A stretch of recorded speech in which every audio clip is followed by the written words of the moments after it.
देखिए मेरी बात सुनिए, बच्चे को भी समझ में आ जाएगा। ये वीडियो बहुत आसानी के साथ में, नॉलेज चाहिए, चाहे शेयर मार्केट हो या कोई भी मार्केट हो, धंधे के अंदर बेसिक नॉलेज चाहिए। लोगों को क्या चाहिए? आसान पैसा चाहिए। हर्षद मेहता का स्कैम भी ऐसे ही हुआ था। वो एसीसी का सीमेंट था, उस समय उसका भाव मार्केट में 200 रुपए था। इन्होंने उसकी आर्टिफिशियल बाइंग करा दी, खरीदवा खरीदवा खरीदवा खरीदवा, वो 200 से 9000 पहुंच गया। एसीसी सीमेंट में अंदर कोई दम था ही नहीं।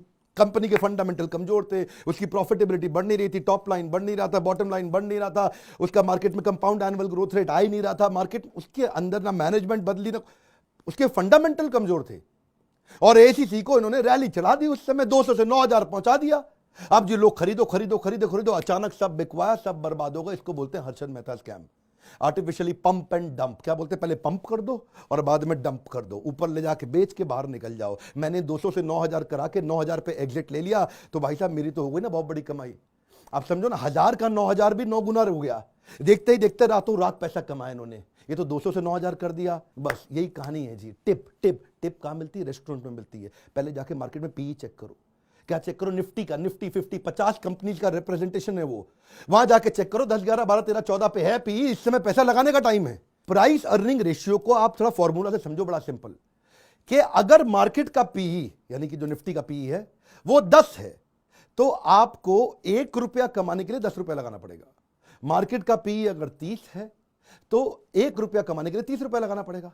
अब 1 रुपया कमाने के लिए 10 लगाने चाहिए या 1 रुपया कमाने के लिए 30 रुपया लगाने चाहिए? आप खुद ही बताओ भैया। हाँ, सिंपल सी बात है।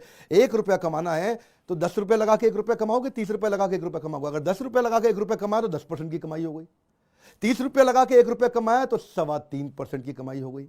तो इसलिए अगर निफ्टी 30 पे है और अगर आपको 3.25% का रिटर्न आना है तो अच्छा है एफडी में रखो अच्छा है डेट फंड में रखो, कैश पे बैठो। सुनो, कम ऑन, क्या कैश पे बैठो। इन बातों को याद रखिएगा। मैं कोई खाली हवाई मोटिवेशन स्पीकर नहीं हूं, बिजनेस के फंडामेंटल समझा रहा हूं, बात समझिए। मैं आपको पीछे के कुछ सिनेरियो देता हूं जब मार्केट में बहुत घोर मंदी और मार्केट जब बहुत घोर तेजी आई थी, उन दिनों पी क्या था। वो डेटा आएगा ना तो और आपको समझ में आ जाएगा। 1999 में पी 12 चल रहा था और उस समय एक साल में 105% का रिटर्न आया था।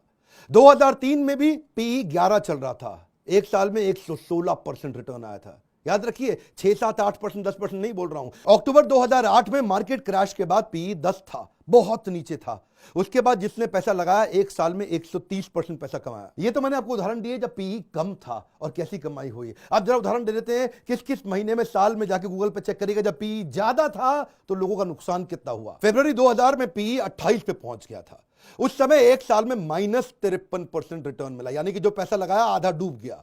जनवरी 2008 में भी उस समय पी 28 था मार्केट क्रैश होने से पहले। अभी मार्केट क्रैश नहीं हुई थी, यह सिम्टम था कि पी 28 पे चल रहा है। लगाए जा रहे थे लोग, पैसा लगाए जा रहे थे, पी ऊपर है। इन्वेस्ट नहीं, डाइवेस्ट। याद रखो, -64% का नुकसान हुआ एक साल के अंदर, यानी कि जिसने जो पैसा लगाया वो आधे से भी कम रह गया। देखिए, लेकिन फिर भी लोग लगाते हैं पैसा। उनको लगता है क्या इस बार कुछ अलग होगा। क्या लगता है इस बार कुछ अलग हुआ? This time it's going to be different. Sir John Templeton British investor है, वो कहते हैं 4 दुनिया के सबसे खतरनाक वर्ड है, this time it's different, this time it's different. अरे भाई, हर बार वही होगा, लेकिन लोग क्या सोचते हैं इस बार मोदी सरकार है और जी मार्केट आगे जाएगी, this time it's different.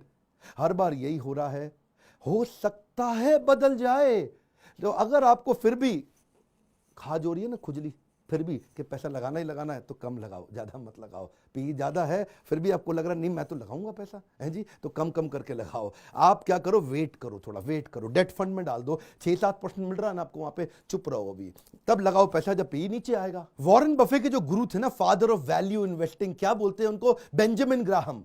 Benjamin Graham कहते हैं भाई मेरी बात सुन वॉरेन, और स्टॉक्स हो या स्टॉक्स हो, माल सस्ते में खरीदना है। कम ऑन, क्या एक सस्ती चीज को महंगे में खरीदना या महंगी चीज को सस्ते में खरीदना, इसी में सारी कहानी है। वेट करो, जब टाइमिंग ठीक आएगी महंगी चीज सस्ती हो जाएगी। किससे पता चलेगा? प्राइस अर्निंग रेशियो से। इसलिए वॉरेन बफेट कहते हैं मेरा काम 85% सर बेंजामिन ग्राहम जैसा है, जो मेरे गुरुजी हैं, फादर ऑफ वैल्यू इन्वेस्टिंग। अच्छा, आपका ब्रोकर, आपका म्यूचुअल फंड एडवाइजर, आपका इंडिपेंडेंट फाइनेंशियल एडवाइजर ये सब बताते क्यों नहीं है आपको?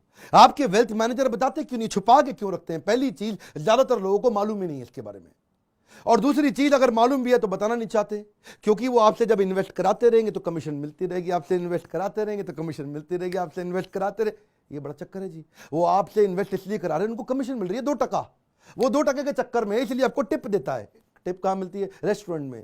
जिनको मालूम है वो छुपा के रखते हैं, ट्रेनिंग प्रोग्राम को बढ़िया हो ही नहीं रहे।